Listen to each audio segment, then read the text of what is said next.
our weekly catch-up, the end of an era, and even more disappointing things. All this and more on today's Brilliant Observations.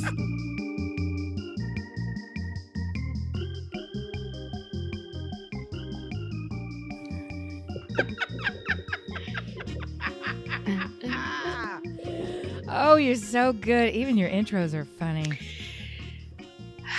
What's disappointing you this week, my sweet Amy? You're such a bone tickler, Missy. What's disappointing you this week? Oh, the list is so long. It's a long list. How about you, baby? You want to kick us off with some disappointments? Well, Brilliant disappointments.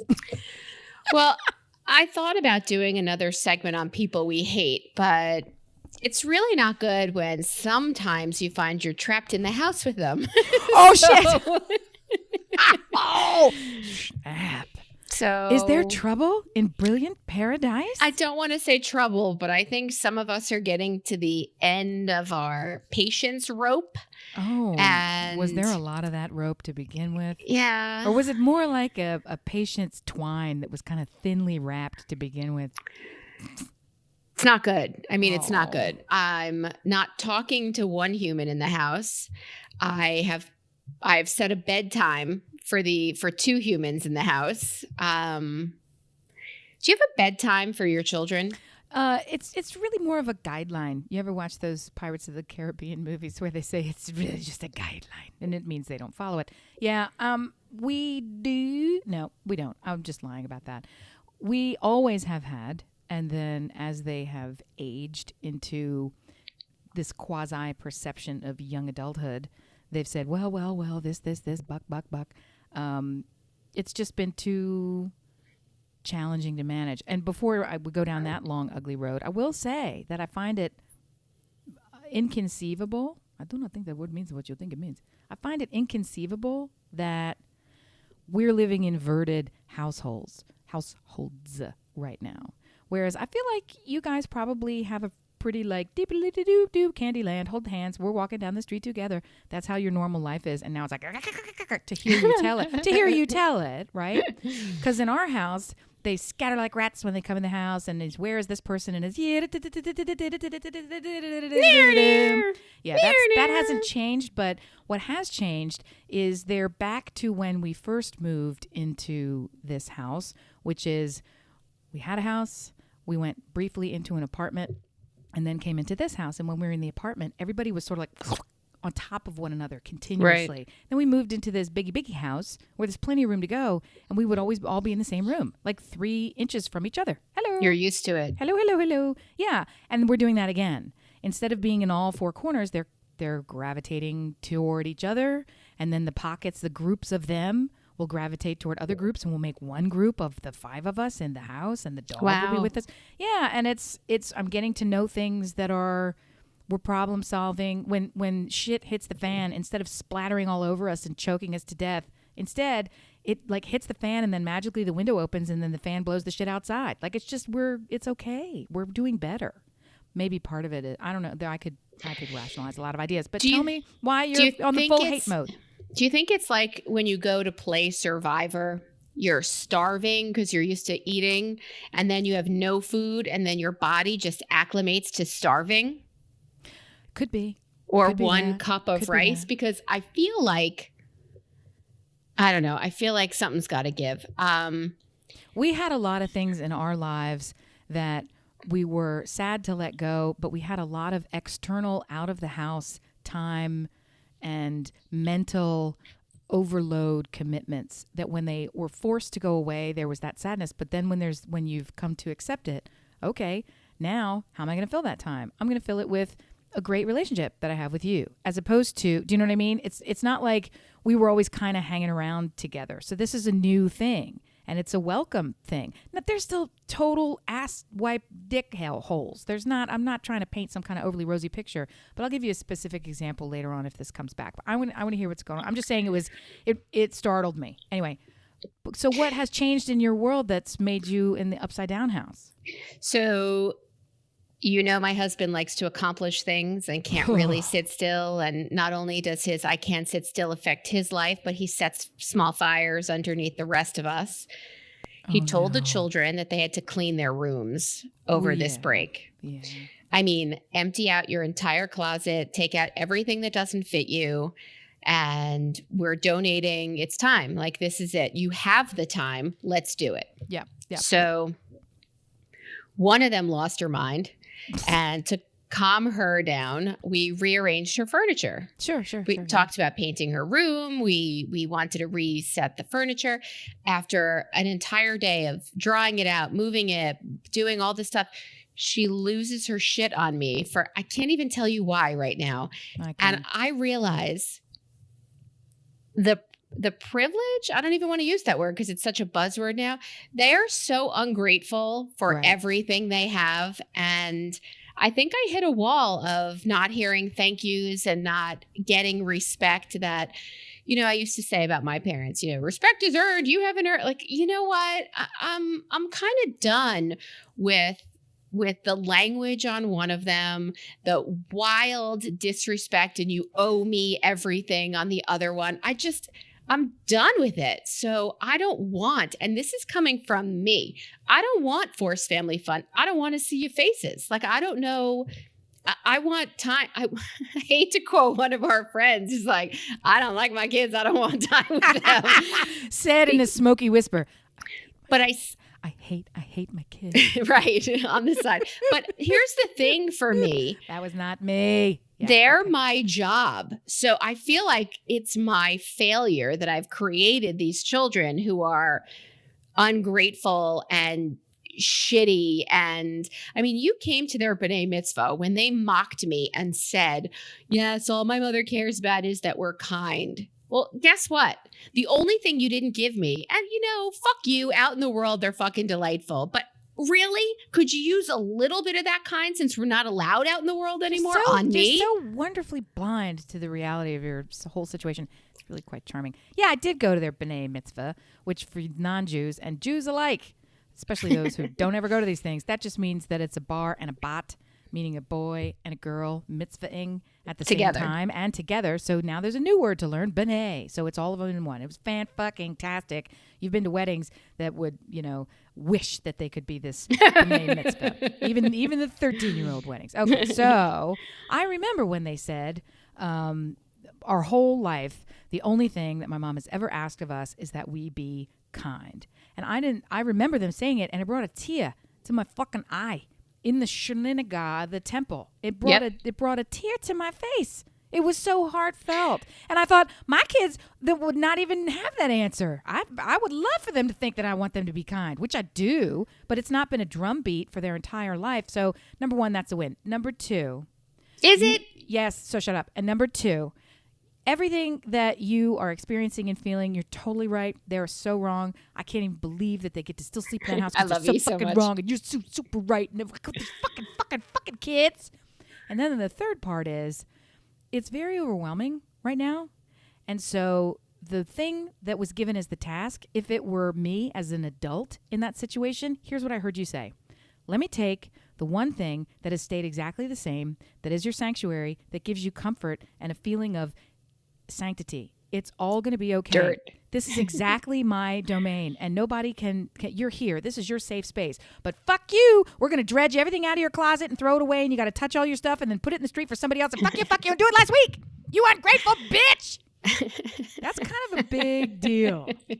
That's kind of. I say who. So I there's a little bit in me going, yeah, I don't want to fucking clean out my closet for anybody. Marie Kondo can suck a tit. But I would love it if she would come and do my house. Nope, I wouldn't. I would not want her. I would. No. I'd give her my whole house. My husband does that, but he throws shit out and doesn't ask. He just goes through and decides we're done with this piece. How long does it take you to discover that he threw away something you wanted? He's gotten very, very crafty and doesn't throw away things that I am desperate to keep, that he knows would get him in a lot of trouble. And the things that he does throw out, he does it in a way where I don't see him do it. And when it does come up, he'll be like, yeah, I think that might be in this location or that location. I'm not sure. Like he plays these little games and the kids' eyes get real big. And then, because they know. Yeah. Yeah. Cause they helped him like carry it to the curb or whatever the hell it was. Oh, it's big. It's all something big. Yes. All the things. But we all do these sorts of things. I actually, when it's not in my own space, stick to your own guide. In my own space. Rearranging furniture is the thing that I do when I'm like everything. Move the sofa. Whew. World's okay now. I moved the fucking sofa by myself. I moved a sectional several times. So I get the whole need to, that shit something ain't working. I'm going to fucking force that to work. And that could be part of what Stuart's doing too. But he is Mr. Busy, body, Dr. Busybody. Go, go, go, go, go, go, go, go, go, go, go, go, go, go, go, go, go, go, go.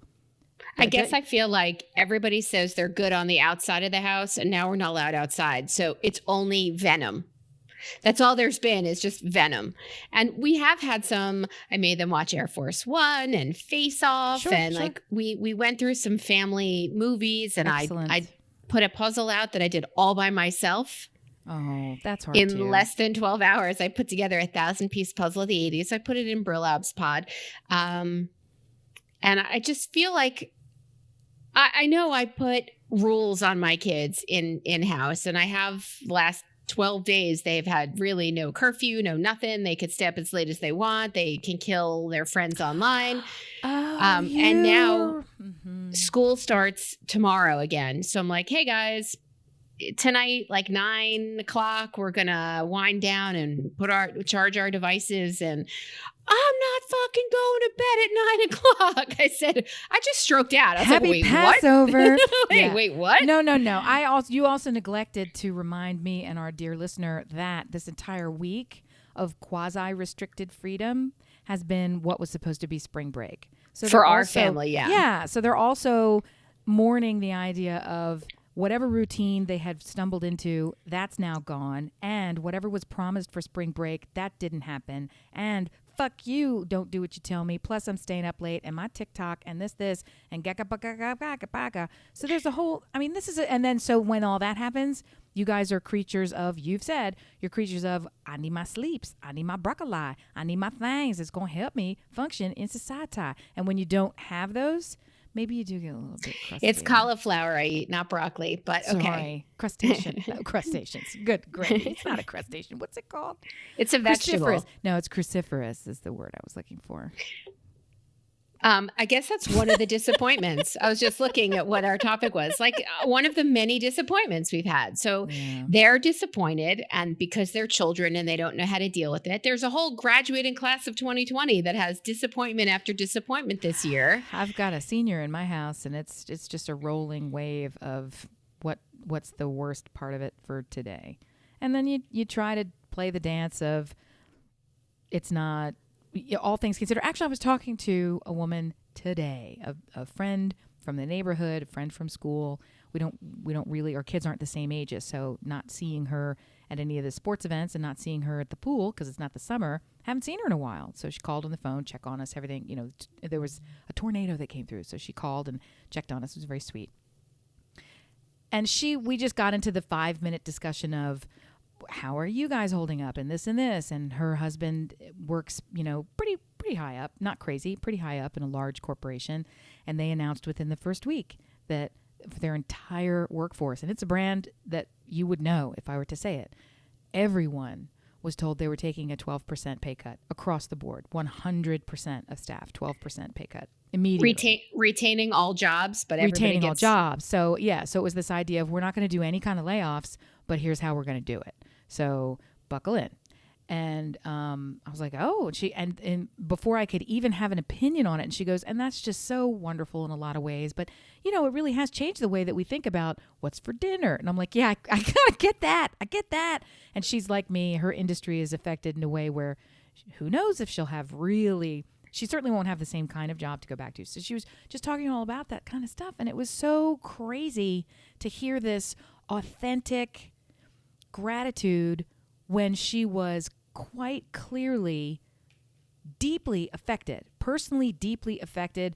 We're not going hungry. We've got a roof over our heads, but at the same time, everything you're doing is affected because there's a big enough shift that there's all this uncertainty. So, I mean, there's levels. And I think it's on the one hand, you decide and convince yourself.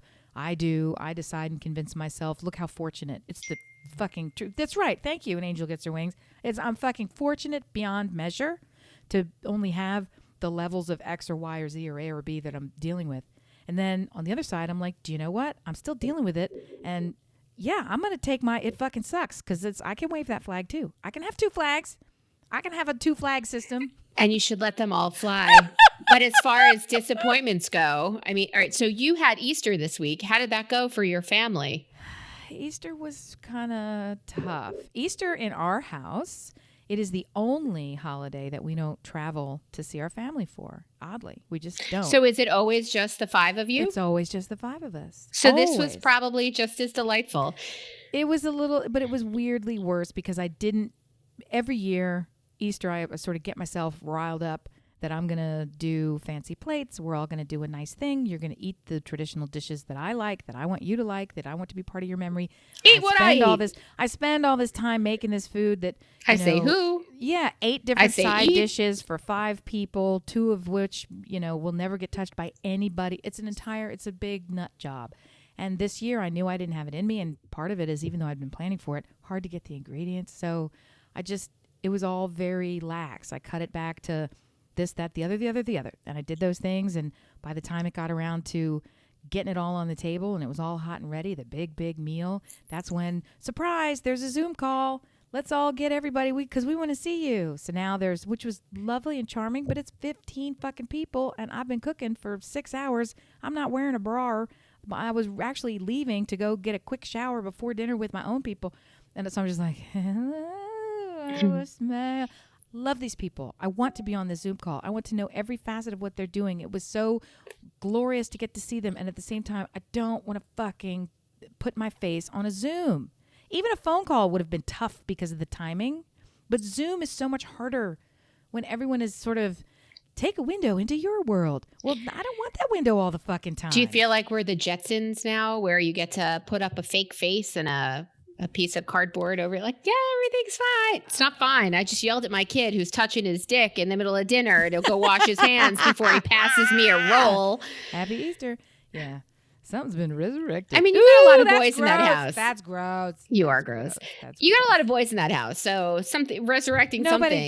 Nobody jerks it at dinner. But I will say, I don't have to jerk it. They're just touchers. They're just touchers. No. No.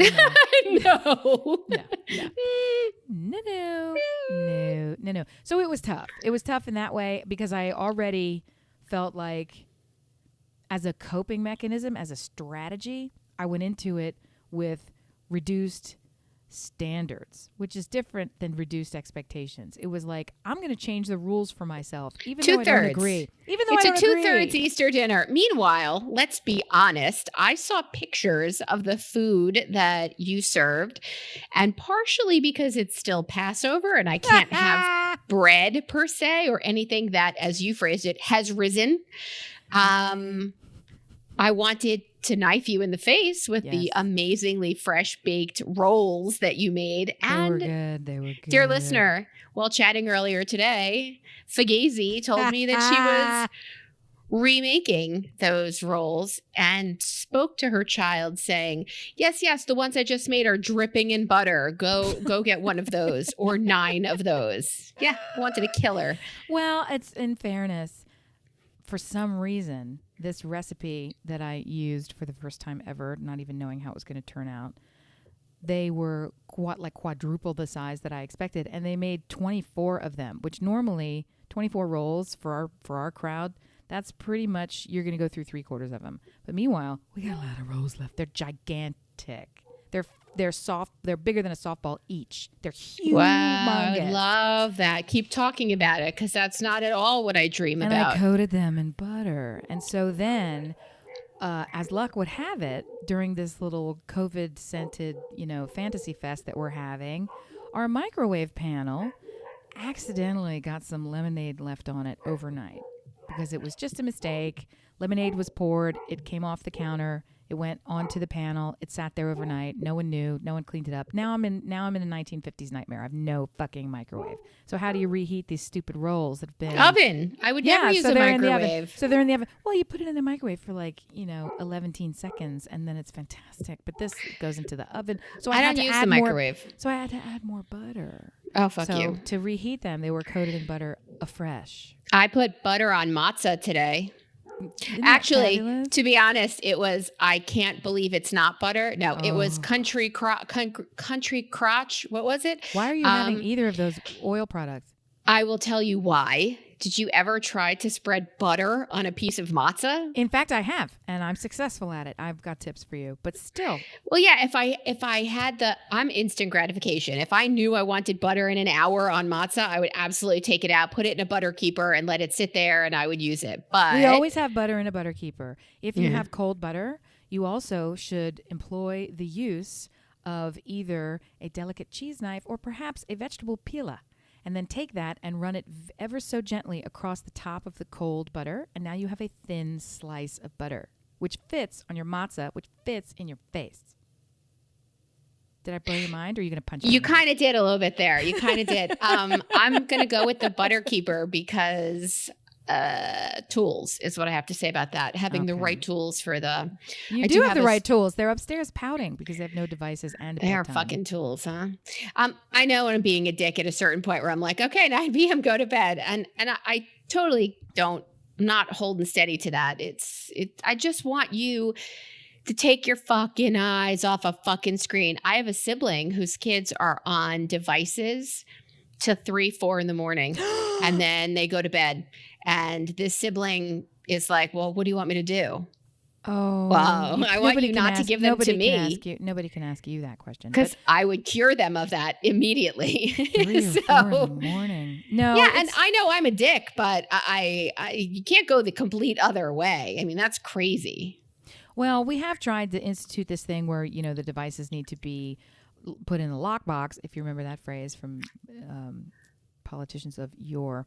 Put in a lockbox in the corner at a certain time, and then you are to go to bed. But I'm not tired. You don't have to be tired. Just fucking lay there. No, then they lay there, and then every 10 minutes they come downstairs or... Go back upstairs. Lay there. Touch yourself. Here are tissues. Go away. You're wasting my time. And I'm like, no, this is you going to sleep. Yeah, but if I lay here for 6 hours, how does that accomplish anything? Stop talking to me. If I have my device, I'll fall asleep in the next hour. No, in fact, you won't. They do, though. But they do. No, they're not right. You're right. And we're They're bad. Not right. They're not right in lots of that answers all the questions. They're rarely right. They're super unright. So I had a sadness this week. No. Yeah.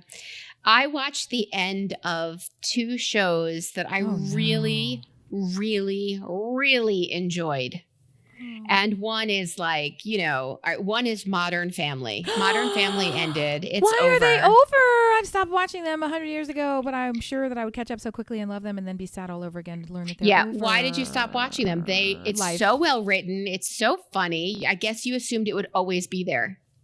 Yeah, and just life, life marches. Oh, was it poignant and great and lovely and It fantastic? was so sad. I was sad, but even worse was the end of Schitt's Creek, which was only 6 seasons, and I lost my shit. I'm a big Schitt's Creek fan, as you know. I'm just so sad. What encourages me is that Daniel Levy said we could do a movie. So he's in it for a movie, but they did for both of those shows, they did a making of the show special. Oh yeah. So I watched Modern Family. I watched the kids grow up from season 1 to season 11. Wow. And it was crazy. It was wonderful. And you just watch the making of documentary kind of thing and the documentary again for Schitt's Creek. And I had a super sad shut-in moment because we're shut in.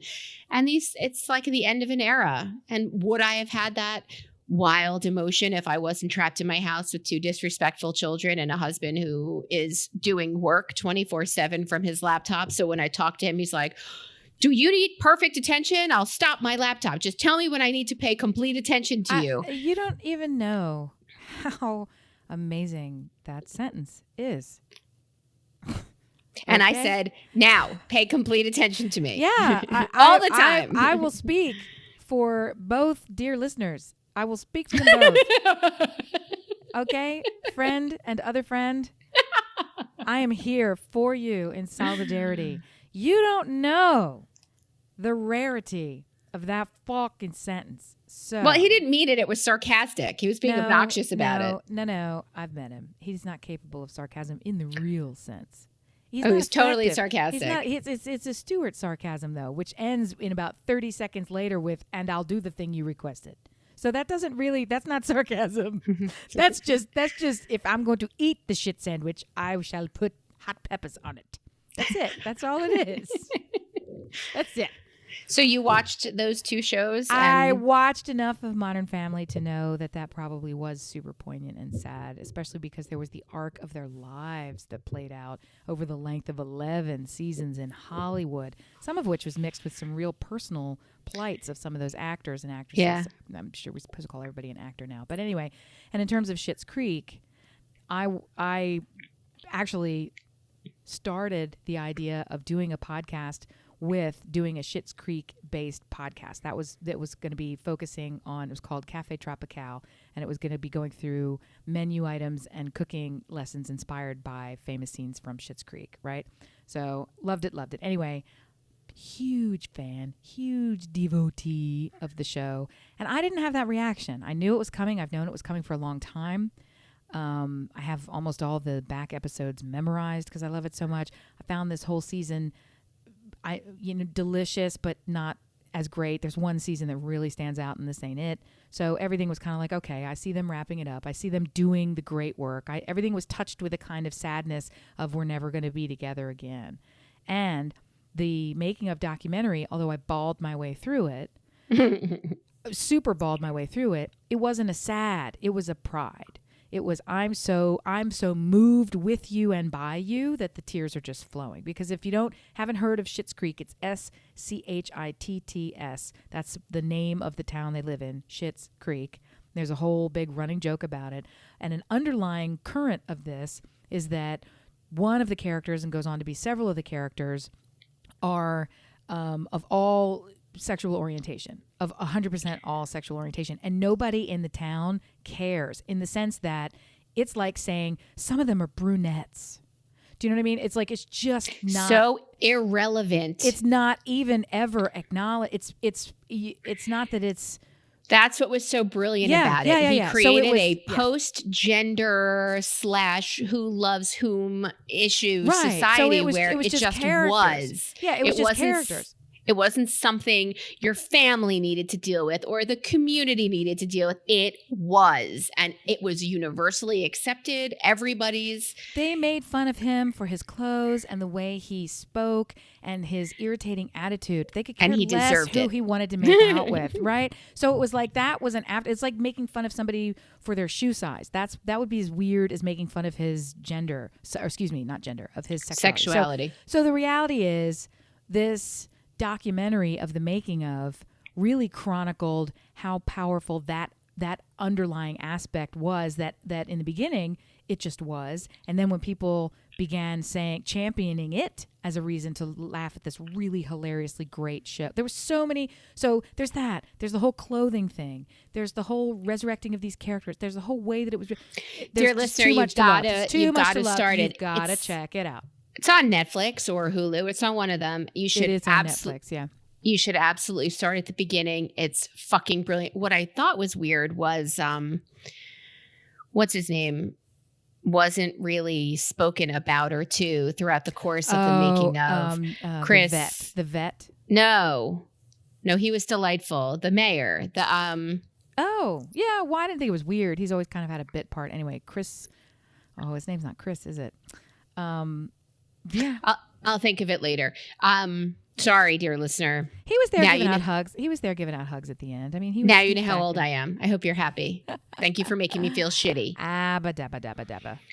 Lots of disappointment Saturday night. I mean, I'm going to jump to another one. Saturday Night Live. Did you catch it on Saturday night? I did see Saturday Night Live. Yeah, it was hard. I had to turn it off. We tape them, and I know there's no such thing as tape. We tape them every week. Mm-hmm. Most of the time because we fall asleep. I record it as well. In the middle of the live air, and then we watch it Sunday with coffee and breakfast.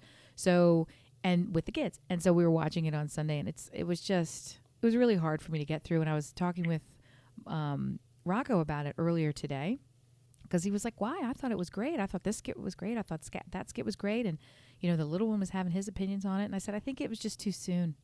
It was just telling jokes too soon about things that don't feel funny to me yet. Zoom calls are not funny to me. They're not. Zoom calls are I like that. Zoom calls are like diarrhea jokes while you're still actively having diarrhea. I'm in it. I don't want to joke about, I'm not ready to joke about Zoom. I really have a problem with Zoom calls, I guess. Can you tell? So. I liked that. I mean, it went a little long, but what I really loved is the fact that Kate McKinnon is a national treasure. Oh my God, that's a Ginsburg. That's a Ginsburg. She is unbelievable. I would watch and or participate in anything she ever does. Oh, she's a dream. Hey Fauci, return my DMs. I love her. She's fantastic. There's another show that's coming out in June that makes me angry. Well, hit it. I'm gonna go back, I think 3 different ones. Do you remember a tiny show called John and Kate Plus 8? Oh, and I used to actually watch that show for a time.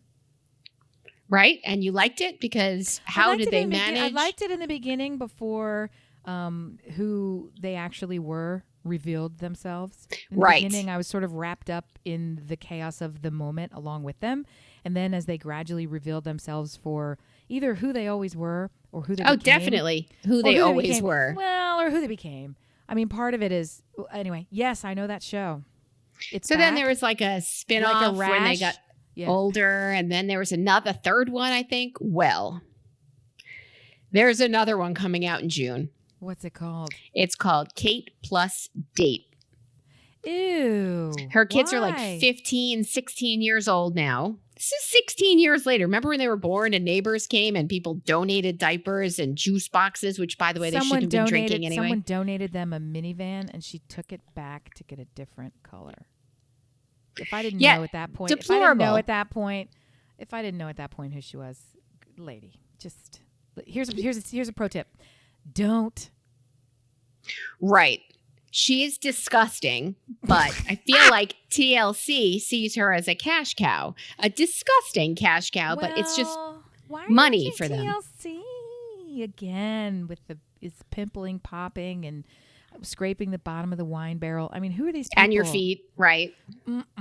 Save my feet. One? No, save my skin. Move on to the next one. I don't like Kate. Right. What's so Kate Plus Date. Her kids are now out. She had a kid who had behavior issues, and she locked him up, and the husband got custody. And like, I don't believe everything I read about these people, but clearly, if John has custody of some of your kids, I mean, something's up. Like, you're really, it's too much. Please stop giving her money for appearing. And now you're going to find her a boyfriend/husband. Please don't do that. I beg of you. And what kind of person, after seeing anything she's done until now, says, I definitely could love that woman? There's got to be somebody, but it ain't me. All right, what's the next one? And her 10 children. No, that's the show that's coming out that really just makes me want to drink, as opposed to being incarcerated here with my family. I thought, I was curious. My brain went to Nazi Hunters, which I think might just be called Hunters. Have you heard of this and seen this? Yeah, so I think I told you how this went wrong for us. I haven't. No, you haven't, because I haven't seen it. And I've had it in my queue, but I won't start it because I feel like it's getting kind of heavy. So I heard it was terrific. I heard it was, but then I also heard that there was some Jewish backlash, and I thought, well, fuck, I'm not going to just jump into that on a random Tuesday night. Let me talk to my token friend. No, not at all. I just haven't gotten to it. And if you were going to recommend it, I was like, ooh, give me the laydown. We made a mistake. We let Stuart be in charge of the Netflix. So we all went to the basement where it's dark and cold, and we were super happy. We're all cuddled up with dogs and blankets, and Stuart went to Netflix and hit play, and it played. It's 10 episodes. It played episode 8. Oh, you stupid Stuart. God, even the angels hate you. It played episode 8. So we're like, let's try to catch up. What's happening? And we thought it was the beginning. You kept it going. We didn't realize because Stuart said, I'm starting it from the beginning. And it was episode 8. And you want to be my emergency room doctor. And he wants to be my imports guy. You are the COVID night? I don't think so. Yeah, it was bad. It was a bad scene. So I went to the beginning of the first one and it started out like it's much better if you started from the beginning, but I lost knowing episode 8 as intimately as I do. I was done. I have to forget a lot before going back, which it seems won't take very long because in captivity, I'm getting dumber and dumber. Punchy. It's punchy. You're getting punchy. It's getting kind of heavy. Yeah. Isn't it hectic? Is it heavy? Yes, it is hectic, but I am eating like it.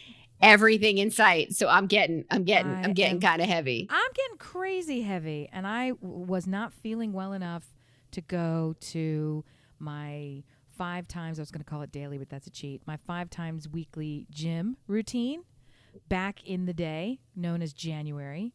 So, and then when February started to roll around and there was inklings of, do you think you want to die? I stopped going entirely. Because you were licking the mat. Well, I was feeling healthy enough to go, and I thought, I don't think this is the time for me to be a huffing and a puffing with all kind of everything. So I haven't been. They're doing the world's best job. They should be getting like the coronavirus gold stars for all the daily, and it's on fucking Zoom, but they're doing all the stupid shit, all the crazy stuff, and I don't even go. Part of me thought, you know what? I'm going to show up and just like eat an ice cream and watch them. Because then I'll feel like, oh, it's my friends and they're still stretching. And I'm not going to do that, but I will be supportive. No, I don't even do that. That's Butter's voice. What are you doing? Don't use Butter's voice. He joins me in not working out. Okay. I'm like, why are you using the dog voice for this? That's not my dog's voice. I don't think. You want to know how bad things have gotten in this house? I do desperately want to know. Normally Brilliant, our foster dog. Our foster fail dog spends family time underneath the desk in the office. She doesn't even join us anymore. She's sick of us. So she's like, I'm outie. The poodles join us, but the Bernedoodle is like, nope, sorry. I'm not joining in your reindeer game. Sorry. I don't know what to say. Yeah, she's done. I mean, unless we're in the basement where she loves to be because it's nice and cold and she likes it down there. But no, she's not having it. You've ostracized the dog. We've offended with our mere presence, attitude, and verbiage. A 70, 65-pound dog. All right, Amy. Yeah, go. Do you collect anything? I did. Yeah, I did. I have a number of things, actually, but I've tried to stop. Not tried. Those have gone away, and now I actively cultivate not collecting things. Why? What do you got for me? What are your collections? What have you collected? I had collected some particular kind of glass, so decorative glass vases, that sort of a thing. That sounds expensive. Yeah, and I collected silver for a while. What kind of silver? Well, I was just fascinated with, it sounds really dumb. Every time I would go to one of these, I don't want to call it like a flea market, but like an antique show or something where you kind of wander the stalls. It's kind of a southern thing. They put them in fields, and everybody wears burlap, and you drink a tea and get. I've seen TV shows all about it. It's a way to spend an afternoon. It's kind of not a horrible thing. It's just it's a thing. When we come down to you, will you find one of those for us to go to? They're always going on. Sure. When then and you wait a couple hours and somebody's having a wedding there. I mean, we got a lot of barns anyway. So I used to collect weird small silver spoons, pure silver, like sterling silver spoons, but like something that would be the equivalent of like a tablespoon. And like they're always in the really old ones are in like weird sizes and shapes. They're not part of a pattern. They were built for some purpose, right? And so I have them all in a drawer, and I like to use I've got a bunch of little ladles, and they're great for like leaving in a decorative honey thing. If you want to have some honey, you pull out this fun little spoon. It's like, oh, that's neat. We use one for the sugar for the coffee. So I've got all these fucking spoons that don't match, which I like. And I had this idea that I always wanted a couple of tea sets or something, like nice ones, but that's real fucking cash. And the ones that I like are the ones that never really caught on because it was way too modern for the time. So it's like $1 bazillion. So they're always the ones that I like. And I'm like, yeah, I can't. That's like a mortgage payment. So I always love that sort those of shit.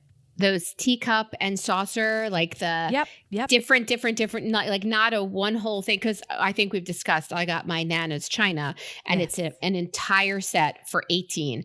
Every single piece, every butter keeper, every single imaginary gravy boat tray, like everything that went with the whole set. I have them all except for the ones that Stuart broke on our last move.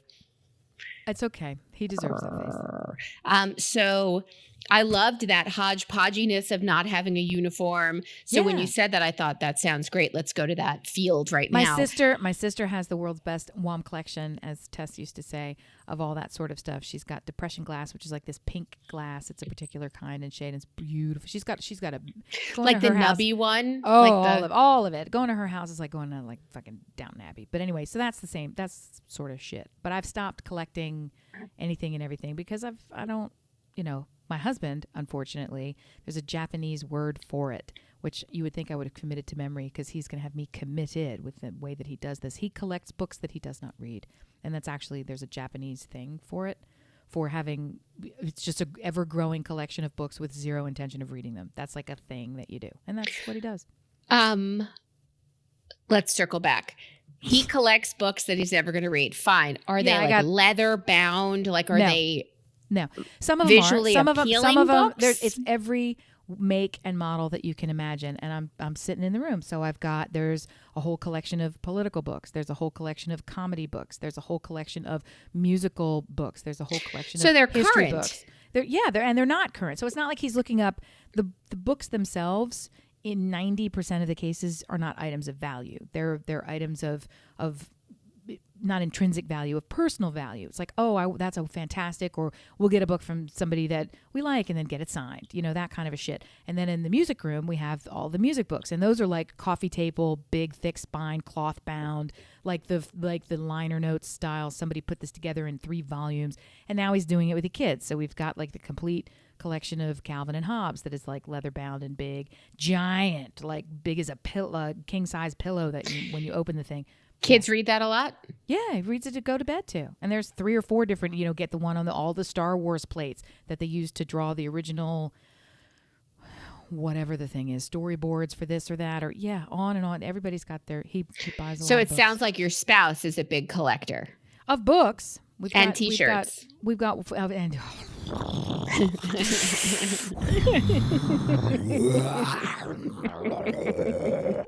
sorry. Something. Was that but I got you one too, Amy. I got one for you too. I don't want a T-shirt for any purpose. Got it? Yeah. Enough. We have enough. So when I had this hobby of knitting, I was kind of collecting yarn. I was knitting yarn, and then I would see a sale on yarn, but I already had yarn, but I bought more yarn and yarn. Yay. It kind of, then I bought a piece of furniture to store the yarn. So, but as far as, I want to tell you that I'm not a hoarder. I desperately do. But you could tell me that. I'd be lying. I have a bread box in my kitchen. And we got it because we have dogs that counter surf. And when we first got Shirley Brilliant, she would bring bread off the counter and eat a whole loaf of challah. She would just eat potato rolls by the bag. She would just steal all of our bread. So I got a bread box, a stainless steel bread box, a roll top. It's fine. You don't even notice it's there. Well, I also had several dogs who were highly medicated. So when I finished with all of these pill bottles, I thought, what a wait.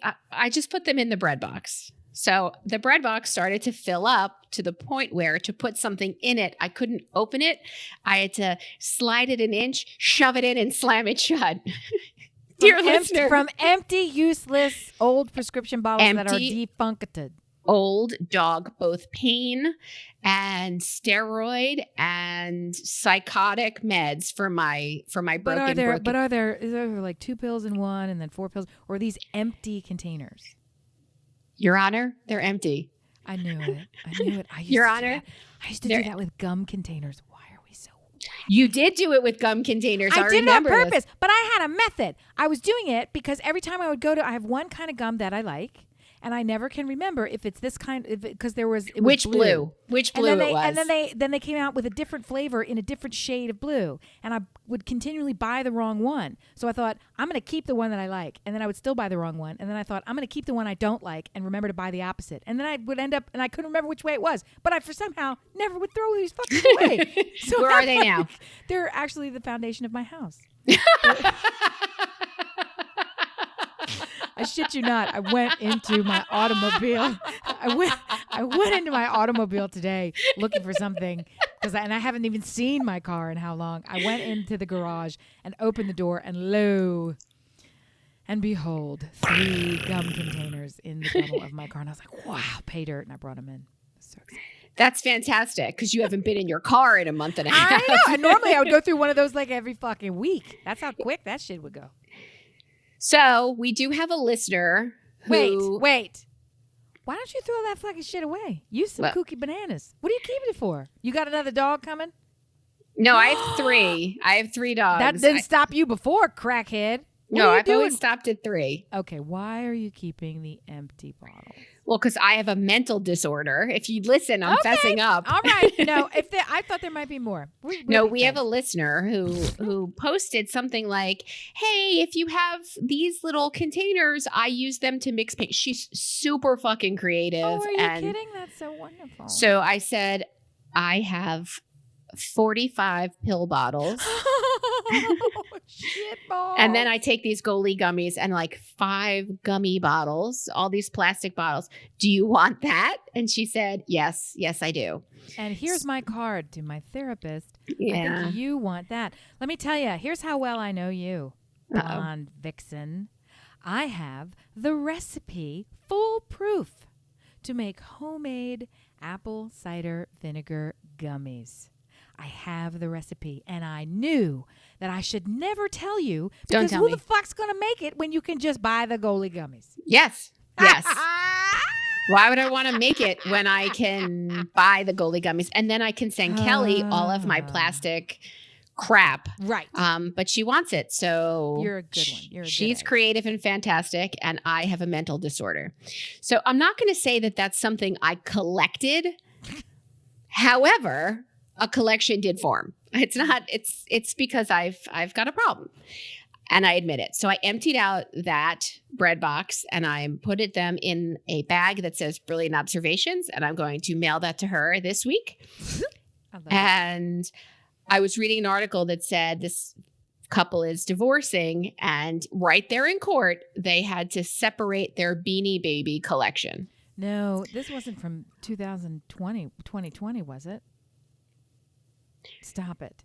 This was from 1987. No, on the floor in front of a judge. One for you, one for me. I want that one. No, I want that one. No, that dog is like the dog that I grew up with. I want that dog, and you can have the right. So I don't think Stuart's going to. Our courts have better things to do. Our courts have better things to do. They let out like 150 nonviolent criminals because COVID-19 breeding ground is the prison system for this virus. I have a girlfriend who's an attorney, and she is trying to get released hundreds of people. They already have, but she's working on hundreds more. She's a good girl. Somebody's working on it. Yeah, she's a good girl. It's unconscionable. There's so much about this that's heartbreaking. That seems almost a drop in the bucket. As awful as it is. But it's a good drop. Like, it's a good drop to be in the bucket. All right. Weird collections of things. Oh, okay. Growing up, I don't know what this says about my mother, but she liked back scratchers.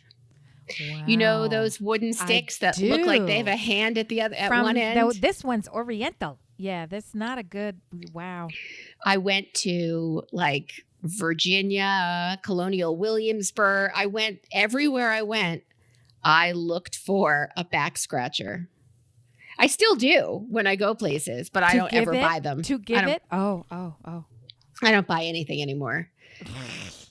Except for cards. I collect decks of cards. No, that's good. Yeah, that's good. But that one's okay? That's good. I mean, there's a utility to it. It's not fucking creepy. I use them too. Yeah. I use them. I don't Yeah. pristinely keep And them somewhere. And I like little things like that. If I would love to have a refrigerator where you could put magnets on, and then I would love to be able to have magnets from all the places, but that doesn't work. So instead, it has just sort of stumbled into this area of keychains. So I will try to get the kids, and that's also the kind of thing where when you're racing in the airport has just as good a tchotchkes as anything else. So when I go to a lot of these places, I can at least, it's a nice way and thinking of you, but then really the better part of it is I also don't like to get them as gifts. I like when we all go together. Like there's all this math about what counts if you've been to a place. You have to have slept there, and we have to go together in a certain number of hours and all this other thing. So I've never heard that. No, because you don't say if you've flown through a city, you don't say I've been to that city. I guess that's true. I wasn't to Chicago until later in life, and I'd flown through there and stopped there in the airport several times. Technically been there a billion times, yeah. Right. But you hadn't really actually gone. So somebody like Mel Gibson, his dad collects Nazi memorabilia. They have their collections, not right? Not during Passover. So a keychain that says yeah. A keychain that says Minnesota is delightful. I had one of those from my trip to Minnesota to visit my brother. All right. So what other collections do you have? Do I have? To speak of. Intentional collections? None. I thought you had a list. I thought we were running a list. No, of I have a list. Quirky bananas, crazy people. I have a list. Let's see if I'm on it. There are people who collect all things Superman. Yes. Mm-hmm. Jerry Seinfeld is one of them. He did. Remember, he had one of those in his TV show at all times. People who collect all things Barbie. Like Barbie goes back, way, way back, and how she's changed. And now you're nodding no? No. I know more than one adult woman who somehow doesn't think it's strange, nor does she choose to keep this a deep, dark secret that there are these things in the closet, like a shelf in the top of the closet where they're all displayed in their boxes, little boxes of my crazy Barbie collection. On the hillside, little box. I'm going to kill you in your sleep. Yeah, no. Mm-mm. I apologize ahead of time to Sam and Lisa. What about royal things? People collect royal things Sure. Like dishes. That's a very grandmothery thing to do. That's it? Like the Franklin Mint, or having one of those, having a special plate with Frank Sinatra that sings to you on the back with a little button you turn it on. What about coins? That's mint. I mean, yes, coins. Coins at least have inherent value. Other spoons where they used to like paint the bowl of the spoon somehow, like you're meant to hang it up on the wall. Like not only is it a spoon that has no purpose, but it's now like an object decorative. Of art. Yeah, it's completely decorative. I'm super not on board. Nope. I'm going to say no. Clocks. Oh God. Some cuckoo like that's a bananas. That's because imagine when that shit goes off in your house like bananas. Bing, bing, bing, bong, bong, bong, bong. No. What about banana stickers? The sticker that's on your banana. There are people who collect those stickers. One says Dole, one says from Brazil. Like they have a collection of banana stickers. It's funny that you said that's bananas. Banana stickers. That's one. That is so useless. I mean, even the bottle caps, which I find beyond useless. At least somewhere, people who keep wine bottle corks. Maybe you're going to do some art project with it. Maybe you're going to make some wall art, creepy and strange as it might be, of your bottle caps, or I don't know, make a nail head trim for your sad chair. I don't know what the intent of these things are, but now you're just keeping the disposable wrapper for your disposable skin on your fruit. That's not a collection. That's an illness.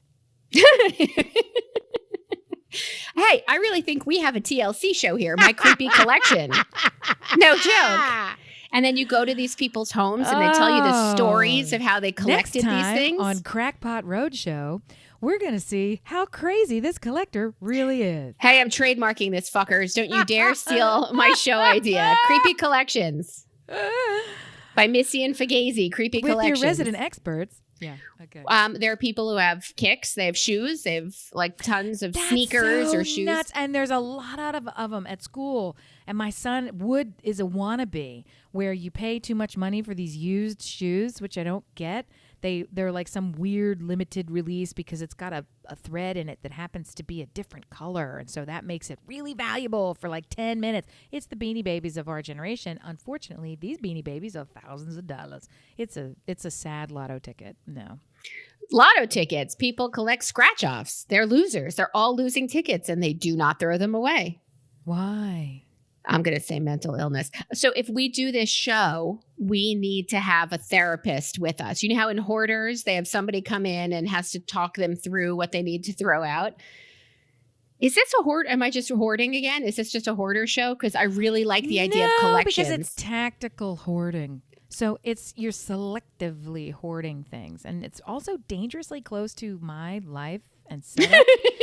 So I don't know that I actually like the show, but I flip it. No, I'll flip it around. That just gives me expertise. Wait. There's more. Napkins. Huh? Like paper napkins? Paper napkins. Now this thing is just getting overly specific. If you mean the drawer of all the napkins from all the like airports that you just grabbed a handful because you like the logo. Sugar packets. That's Sweet and low. Those are shitty. Taco Bell squirters. Gross. Taco Bell. Ugh. Who would have any of these? No. Here was one of my favorites. Celebrity hair. What? Oh my God. The personal collection of Vice President Joe Biden. No, I'm kidding. Hurry before it's too late. I'm kidding. I love you, Joe. I wish you weren't running. I love you, Joe. Go get it. Bring it home, Joe. And then stay home. Oh. That's all right. Well, we got to choose a good running mate if you're going to talk like that. That's okay. So I have an old friend who collects baseballs. Huh? And he gets them signed that's super good. That's super good. By everybody, though. Everywhere he goes, he has like 5 baseballs in his pocket. And if you're a musician, he gets it signed. It doesn't matter if you're a baseball player or not. He has a collection. I've changed my mind. Now that's dumb. Now I've changed my mind. Oh, no. Yeah. No, I mean, it's one thing to like carry a baseball around with you because you're maybe going to the stadium or you're a sportscaster or you're a baseballer and you want this baseballer to be like baseball-y, wee. But if you want to walk up to, I don't know, like Hillary Clinton and have her say, sign "Hi, a baseball. Would you sign my baseball?" And she'll be like, "Sure, crackpot. Where's the TLC camera? This is the first baseball where's the TLC I've ever camera? held. I want my best angle." Yeah. What's his name? Bill, come here. This man has balls in his pocket. Yeah. Call the Secret Service. Yeah. No. Hey, it's Big Joe Biden. I'm gonna sign your balls. Yeah. No, I don't want the balls. I guess I kind of collect purses. Maybe. No. You I think you would be okay collecting purses, but I don't think you actually collect purses. I think you have some purses. I have some purses. Shoes, purses. Yeah. You're right, I don't really collect them. What about Lego figurines? Oh God. Or Funko. Or shit. Funko, yeah. Yep. I know people. I know that. Right? Not the new releases? Not in our house. No. In our house, the Lego shows up because it's the activity, the pastime, and then the point of pride.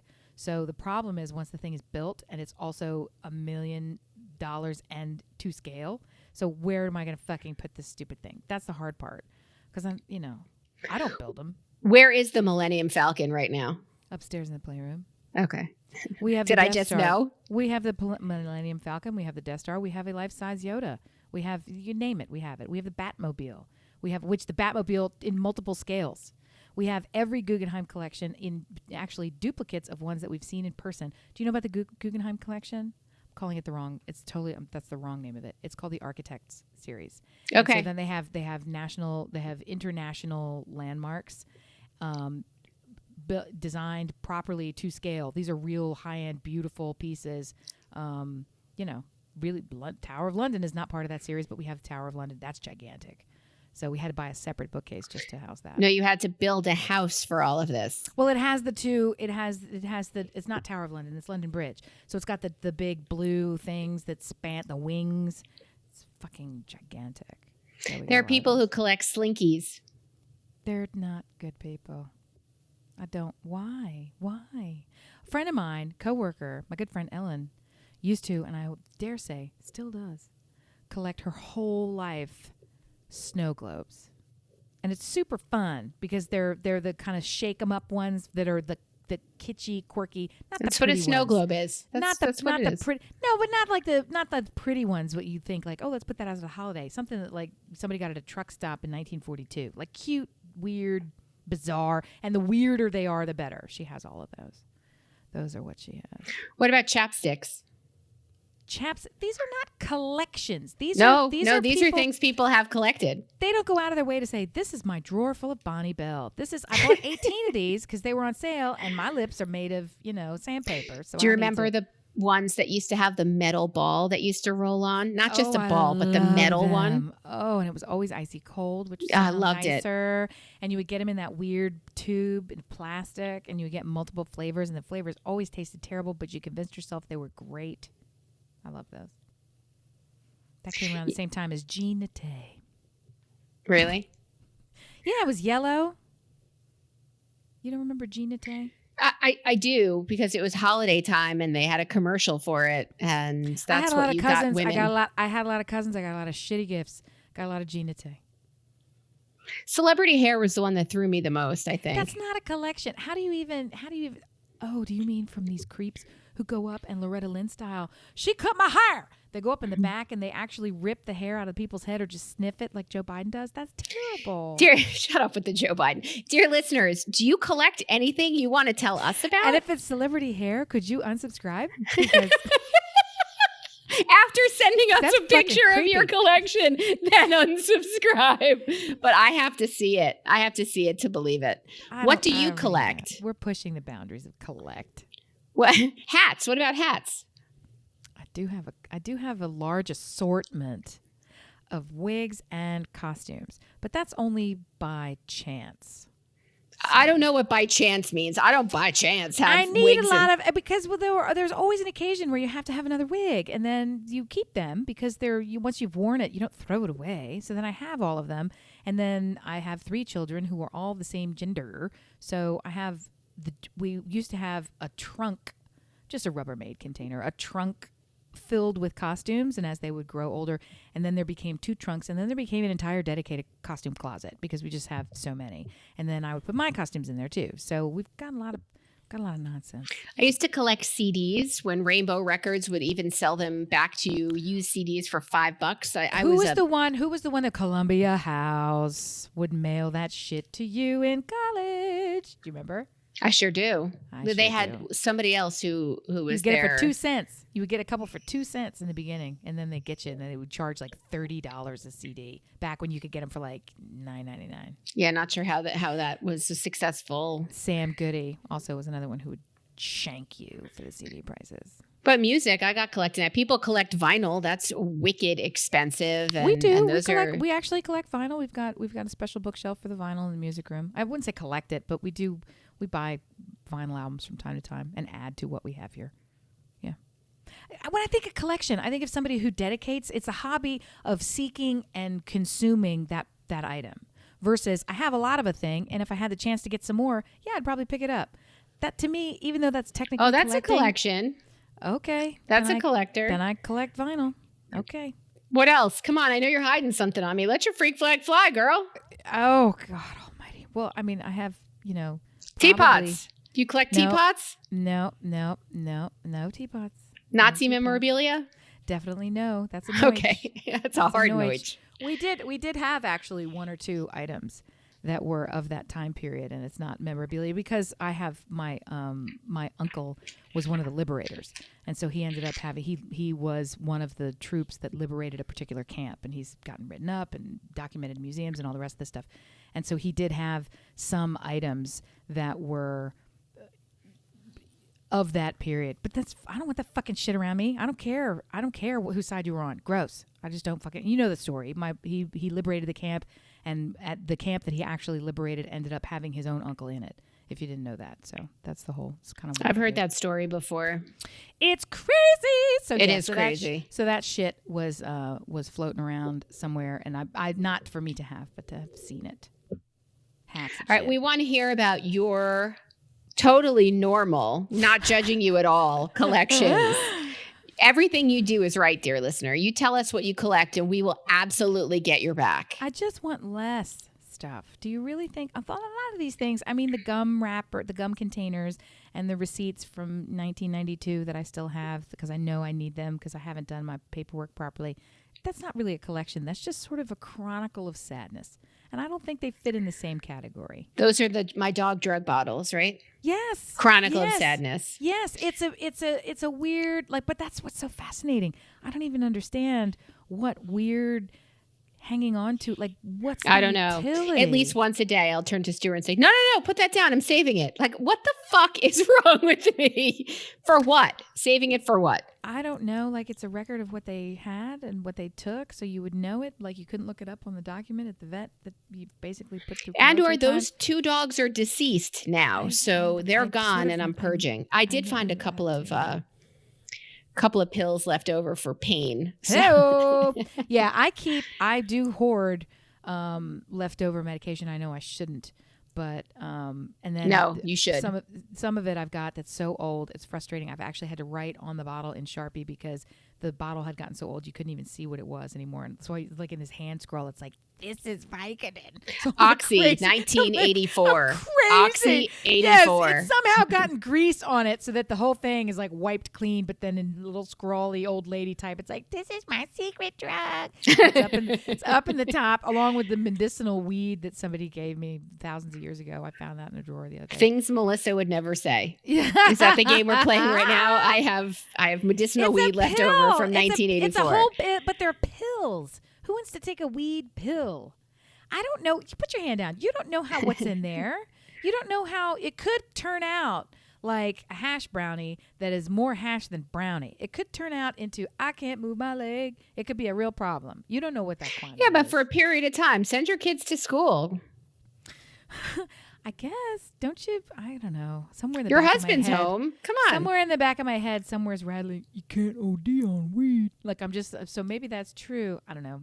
I don't even know where I keep it. 27-year-old weed. What are we talking about here? There's got to be It's not that old. It's not that old. It's probably 5 years. It's probably 5 years old. Things Melissa would never say. All right. So I'm going to wrap it up for us right now and tell you that Kate does not deserve love. So she should not be getting another show. I want to hear about all of your collectibles because we care that much. And we are with you and supporting you in your lockdown. We'd like you to know that crime has dropped tremendously. Pollution has dropped tremendously. Oh my God. Just to go out on a high note, there are positive things that are happening from this horrible situation. Do you not? Fantastic. It's fantastic. Yeah. Even if they're fake, all these reports of animals, and down here we get reports of, turtles, hatchlings, sea turtles hatching that they've never had the chance to do, and all the rest of it. And everybody's like, "Fuck you! The humans is gone." Everybody's flipping out. It is good. And for crime to drop, for pollution to drop, I hear in LA you can see the sky. Dear listeners, if you're out there, look up for fuck's sake. You might not get this chance again. So fewer people on the roads. We have a friend I told you last time who was riding her bicycle with a family of 4 down Wilshire because there were no cars. It was like a ghost town. That's amazing. I don't even believe it. That's amazing. I don't even believe it. I want to leave you with 2 quick thoughts. Because these are opposite of disappointments. For the sad shows that have ended, I just wanted to put a shout out to, there's a new series starting called Run. Ooh, I just taped it. Thought it was great. I've only seen the 1 episode. Don't know if there's more. There only was 1. Okay, so I don't know if it was something I could get ahead of. Super worth it. Watch it. Worth it. Great. Also, one that I'm not sure where people are going to land on this, but I adored it.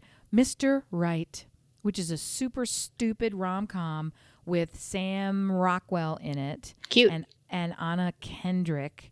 2 people who I think are okay. And honestly, they were in there together. I just keep watching it on an endless loop. I forgot one. Yeah, on an endless loop because I am looking for things that are, it's escapist and not real and super funny. Smile. That's totally where I'm at. And it is the most ridiculous, nonsensical, even kind of sickening premise. And I'm like, I am all in. But it was not even nearly as good as Long Shot. Adorable. I loved it. Oh, my stars. How did it take me so long to watch Long Shot? Everything Seth Rogen does is kind of delightful. If he's not too high in the movie, he's delightful. Oh my gosh. I love Charlize Theron. And my favorite part about it is my kid called her by the wrong name. I forget what it was like. What do you remember what he called her? Charlie Heron? No. Yeah, like Charlie Theron or Charlie Theezin or something totally stupid. And it was like, that's not it. And I will always call her that. So I'll have to go look it up because it was super He's fun. so cute. Oh, it was great. So if He's you're so looking cute. for some light, God help me, I don't want to think about another fucking thing. Cue that shit up and you will not be disappointed. We can also make some steps on the show that we're doing together to push that a little further. That would be great too. Yeah, super good. In our incarceration here, we should do that. Yes. Yeah, dear listener. We could also put that angry preteen who's already a teen on the case because a little birdie told me that she has a closet that needs cleaning, and once it's empty, she could sit in it with all of her rage and market our show. It's another way to force that labor. She's done. Everybody's room is clean but mine now. Well, then what's the problem? Just the fact that it had to happen? Yeah. Yes, it had to happen because Daddy said so. Dear listener, tell us what you collect. Tell us that you miss us. Tell us good and bad things. We just love to hear from you. Take a picture of your closet. Make us feel better that we haven't. And we'll actually show it to the young daughter and say, see, adults don't have to do this. So grow up if you don't like us. Fuck you. And move out. Do it now. Until then, here's your curfew. That's so mean. That's so mean. I really do love that girl, and I wouldn't have made her do it. But that's why I'm not her mom. I wouldn't have. I would make you make her do it, and then say you're right, and then I would sit at your counter and drink something, and make fun of you for hoarding those weird bottles, weirdie. Yeah, I know. Weird. I'm sorry, dear listener. We love you. Have a great week. Do it. It's a do command. it. Bye.